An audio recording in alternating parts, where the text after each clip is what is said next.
Imagine un lieu où se trouvent des pierres qui, selon tout ce que nous pensons savoir du passé, ne devraient tout simplement pas être là. Pas seulement parce qu'elles sont trop grandes, pas seulement parce qu'elles sont trop lourdes, mais parce que leur simple existence soulève une question qui ne cesse de grandir à mesure qu'on les observe.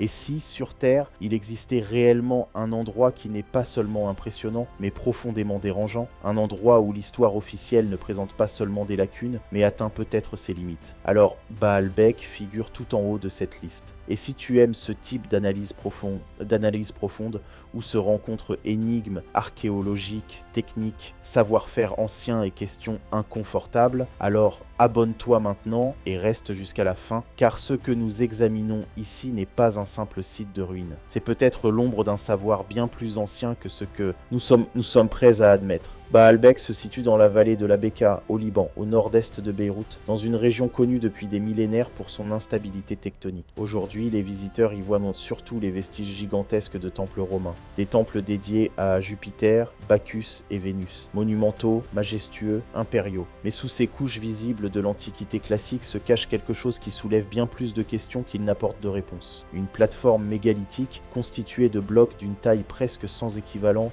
dans tout le monde antique. Et c'est précisément là que commence le véritable mystère. Car cette plateforme ne ressemble pas à une simple fondation. Elle donne l'impression d'avoir été conçue pour une tâche très spécifique. Quelque chose qui ne devait pas seulement supporter un poids, mais maîtriser des forces. Depuis des années, chercheurs, checkers, auteurs et analystes indépendants attirent l'attention sur les dimensions extraordinaires des pierres de Baalbek. Les célèbres blocs du Triliton comptent parmi les plus grands jamais utilisés dans l'histoire de l'humanité. Chacun mesure plusieurs mètres de long, de haut et de profondeur et pèse, selon les estimations, des centaines de tonnes, certaines approchant même le millier de tonnes. Ces chiffres sont déjà difficiles à concevoir. Ils le deviennent encore plus lorsqu'on observe les carrières voisines. Là-bas reposent les quêtes d'autres colosses, dont la fameuse pierre de la femme enceinte et un bloc encore plus massif, resté inachevé dans la roche. Tout cela donne l'impression qu'un projet d'une ampleur inimaginable a été entamé puis soudainement abandonné, comme si les bâtisseurs avaient cessé leur travail en plein élan,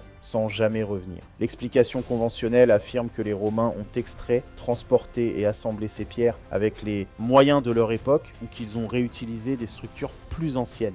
Mais c'est précisément à ce stade que surgissent les doutes. Non pas parce que les Romains auraient été incapables, au contraire, ils étaient d'excellents ingénieurs. Mais Baalbek semble exiger, selon de nombreux observateurs, quelque chose qui dépasse ce que les méthodes connues peuvent expliquer aisément. Comment déplacer des masses de pierres aussi gigantesques sur un terrain irrégulier? Comment les aligner avec une telle précision? Comment obtenir des joints et des surfaces de contact si parfaits que même les machines modernes auraient du mal à les reproduire? Et pourquoi les Romains, qui documentaient souvent leurs prouesses techniques, n'ont-ils laissé aucun récit clair sur la construction de cette base monumentale? C'est ici qu'intervient une interprétation particulièrement audacieuse. Elle suggère que la plateforme de Baalbek n'a jamais été conçue comme une simple base de temple. Elle aurait plutôt été un système destiné à contrôler, absorber et redistribuer les forces sismiques. Autrement dit, non pas une architecture ordinaire, mais une forme de technologie de gestion des catastrophes, entièrement en pierre, une structure pensée pour survivre dans une zone sismique active et même pour rester fonctionnelle. Cette idée donne une toute nouvelle direction au mystère, car si la plateforme devait non seulement supporter, mais aussi réagir, alors sa taille, sa précision et le choix des matériaux ne seraient pas seulement des symboles de puissance, mais d'un savoir, un savoir sur les vibrations, les résonances, les contraintes et les risques géologiques. La théorie devient encore plus spectaculaire lorsqu'elle est associée à l'intelligence artificielle moderne. Selon cette vision, toutes les données disponibles, études géologiques, analyses radar, relevés topographiques et observations architecturales auraient été intégrées dans un système capable d'apprentissage. Et ce système serait arrivé à une conclusion radicale. Les blocs massifs seraient disposés de manière à fonctionner comme une forme primitive mais efficace d'isolation sismique. Un peu comme les bâtiments modernes qui permettent des micro-mouvements contrôlés lors d'un tremblement de terre afin d'empêcher l'énergie de se transmettre brutalement aux structures supérieures. Si cela est vrai, alors les joints serrés ne seraient pas seulement le signe d'un travail de pierre exceptionnel. Il ferait partie d'un concept mécanique, des mouvements minimes contrôlés, un décalage infime, une stabilité maximale. En poursuivant cette réflexion, notre perception de Baalbek change complètement. On ne voit plus seulement des pierres gigantesques, mais un système. un système potentiellement conçu pour réagir aux forces invisibles sous la surface terrestre. La vallée de la Beka se situe, je l'ai là, long d'une importante faille géologique liée au système transformant de la mer Morte. Cette zone est active depuis très longtemps et les séismes y sont fréquents. Aujourd'hui, les bâtiments dans ces régions sont conçus pour absorber et dissiper les vibrations. Mais ce type de conception est généralement associé à l'ingénierie moderne. Et c'est là que réside le cœur de la controverse. Si la plateforme de Baalbek est si réellement capable d'absorber des mouvements, s'agit-il d'une intention ou d'un simple effet secondaire d'une construction massive? Les critiques affirment que de gros blocs sont naturellement plus stables. Les partisans de la théorie, eux, insistent sur l'importance de l'agencement, des surfaces de contact et de l'interaction entre les éléments. Ils y voient une forme de technologie passive, sans pièces mobiles, mais capable de répondre aux contraintes. Un autre point souvent évoqué concerne la préparation du sol. Sous la plateforme, la roche n'est pas brute, mais visiblement nivelée et adaptée. Était-ce simplement pour créer une base stable, ou cela faisait-il partie d'un système plus complexe? Certains pensent que le substrat rocheux lui-même pourrait jouer un rôle dans la gestion des vibrations. Quoi qu'il en soit, une chose reste indéniable. La plateforme de Baalbek a survécu pendant des millénaires alors que des structures plus récentes au-dessus ont été endommagées ou détruites. Cela en fait un exemple exceptionnel de durabilité architecturale. Mais cela signifie-t-il qu'un savoir avancé a été perdu, ou est-ce le résultat d'une expérience accumulée et d'un choix conscient de construire au-delà du strict nécessaire? Un point particulièrement fascinant concerne les différentes phases de construction. Certaines analyses suggèrent que les plus grands blocs pourraient être plus anciens que les ajouts ultérieurs. Cela alimente l'idée d'un savoir perdu au fil du temps. Mais d'autres explications existent. Changements politiques, variations de ressources ou objectifs différents. Enfin, certains avancent que Baalbek pourrait faire partie d'un réseau plus vaste, reliant d'autres sites anciens comme Göbekli Tepe ou les pyramides de Gizeh. Mais ici, il devient difficile de distinguer entre coïncidence et intention réelle. Et pourtant, une chose est certaine, ceux qui ont construit ou agrandi Baalbek possédaient une organisation, une maîtrise technique et une capacité de planification extraordinaire. Et c'est peut-être là que l'histoire devient pour moi la plus intéressante. Car au lieu de se précipiter immédiatement vers l'idée d'une super civilisation perdue, on peut aussi poser une autre question. De quoi les êtres humains sont-ils réellement capables lorsqu'ils disposent de temps, de ressources et d'une motivation immense? Combien de techniques ont été inventées, oubliées, puis redécouvertes sous d'autres formes? L'histoire n'évolue pas toujours de manière linéaire. Le savoir peut croître, disparaître puis revenir sous une autre apparence. Malgré tout, Baalbek reste un lieu qui interroge. Il soulève des questions sur la technique, sur la connaissance et sur les limites de notre compréhension. Peut-être que la vérité se situe quelque part entre une ingénierie sobre et rigoureuse et une complexité des cultures anciennes que nous avons longtemps sous-estimées. Peut-être existe-t-il encore des détails que nous n'avons pas pleinement reconnus. Ou peut-être que Baalbek nous montre simplement à quel point les capacités humaines étaient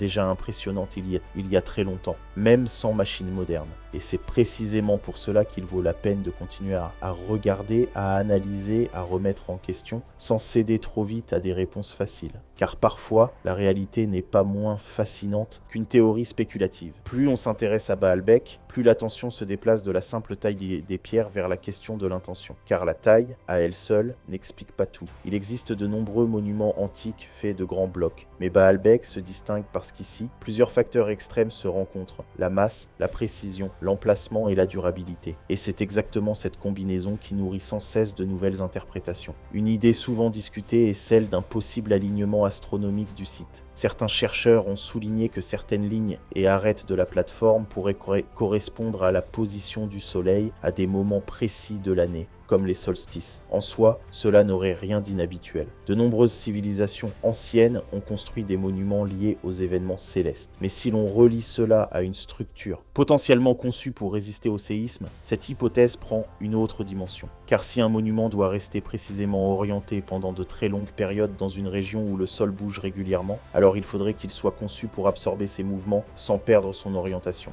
Cela conduit immédiatement à une autre question. Pour qui ou pourquoi une telle précision aurait-elle été nécessaire? Était-ce purement religieux, afin de lier certains rituels à des configurations célestes précises? Avait-elle une fonction pratique, liée à l'observation des cycles utiles à l'agriculture, au calendrier ou à la navigation? Ou bien le lien entre orientation et structure est-il moins fort que certains ne le pensent? Un autre sujet revient sans cesse dans les discussions, l'organisation colossale qu'un tel chantier supposait. Même si l'on est écarte toute idée de haute technologie perdue, le défi logistique reste immense. Il faut imaginer le nombre de personnes mobilisées, l'ampleur de la planification nécessaire, la coordination de gestes extrêmement précis. Il a fallu exploiter les carrières, préparer les blocs, aménager des voies de transport, puis mettre en place la structure finale avec une exactitude remarquable. Ce n'est pas le fruit d'une improvisation, mais celui d'une société capable de concentrer ses ressources à très grande échelle. Et c'est peut-être là qu'une partie de la réponse se trouve. Peut-être sous-estimons-nous souvent ce qu'il est possible d'accomplir lorsqu'on dispose de suffisamment de temps, de main-d'œuvre et d'expérience. Les grands projets antiques n'étaient pas terminés en quelques années, mais parfois poursuivis sur plusieurs générations. Le savoir se transmettait, se perfectionnait, s'adaptait. Les erreurs étaient corrigées,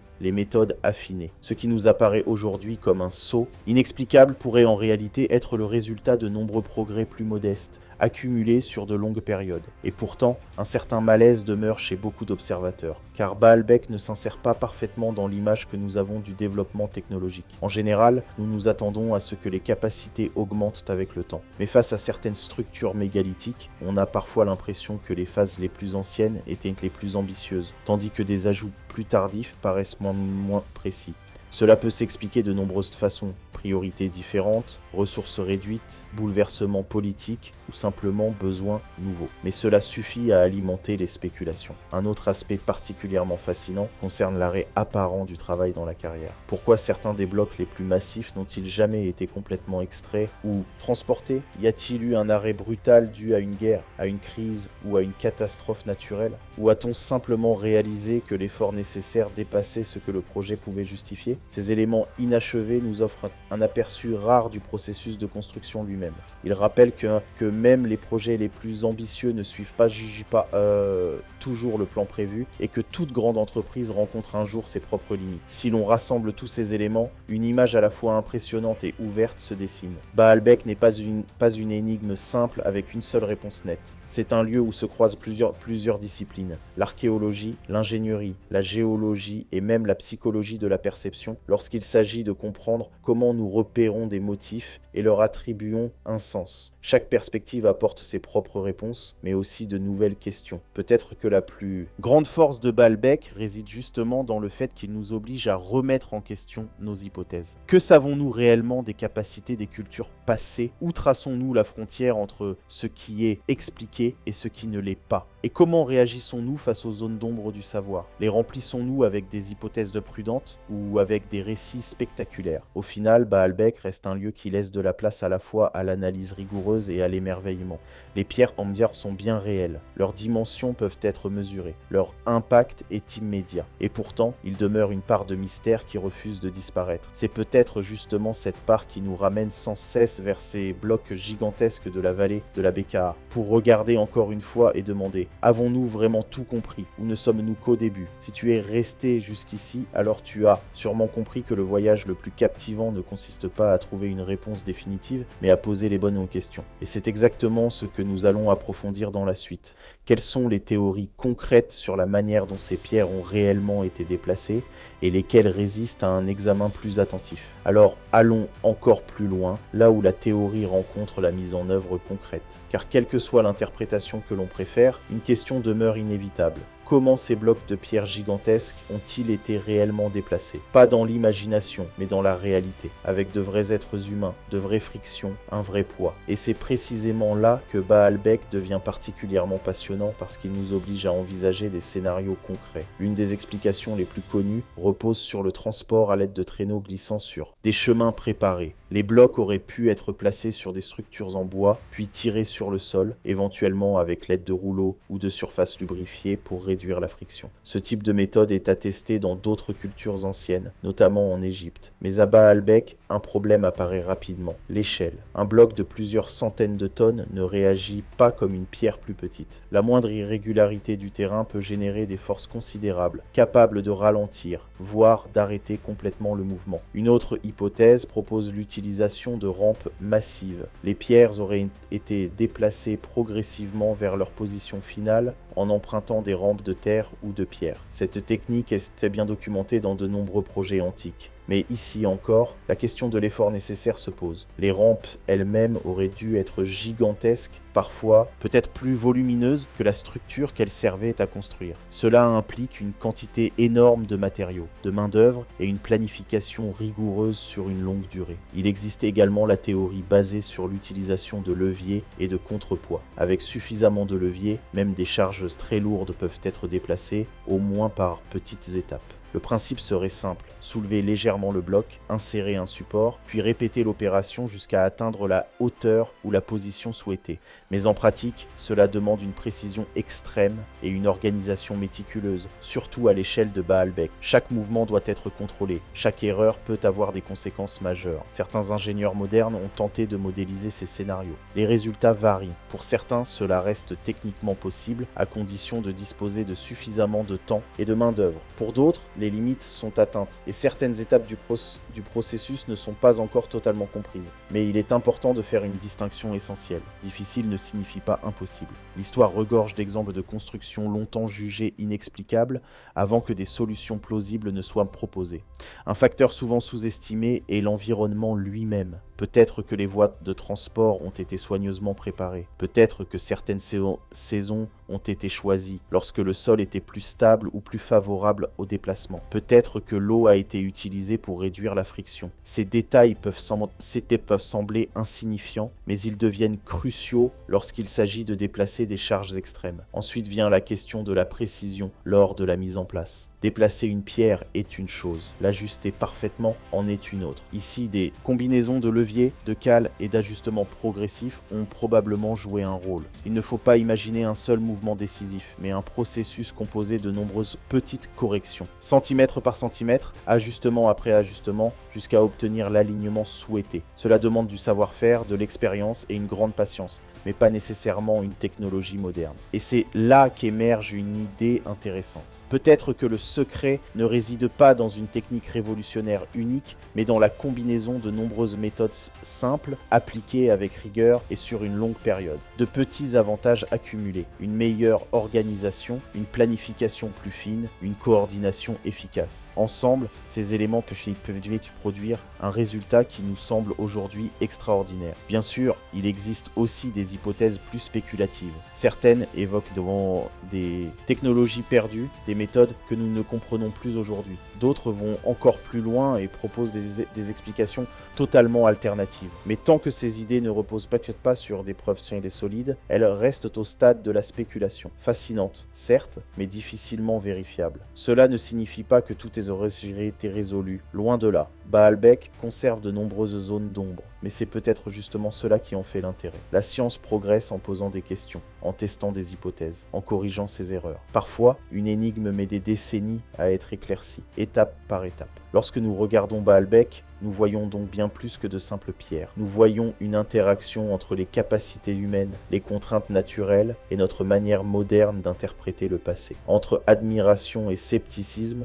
un espace s'ouvre où de nouvelles idées peuvent émerger, à condition de rester rigoureux et de distinguer clairement ce que nous savons de ce que nous supposons. Et peut-être que c'est là la leçon la plus importante. Une question sans réponse immédiate n'est pas forcément la preuve d'un mystère surnaturel ou d'un savoir perdu. Elle peut simplement indiquer que nous n'avons pas encore toutes les informations. Et c'est précisément ce qui rend des lieux comme Baalbek si précieux. Il nous pousse à continuer à chercher, à réfléchir et à ne pas nous contenter de conclusions trop rapides. Nous arrivons maintenant à l'un des aspects les plus fascinants de toute cette histoire. Non pas les pierres elles-mêmes, ni les théories, mais ce que Baalbek provoque en nous. Car quelle que soit l'explication que l'on retient, une chose est certaine. Ce lieu nous oblige à repenser notre vision de l'histoire. Nous grandissons souvent avec l'idée que le savoir humain progresse de manière continue et linéaire. Des outils simples vers des machines complexes, des petites communautés vers de grandes civilisations, de l'ignorance vers une compréhension toujours plus fine. Mais des sites comme Baalbek viennent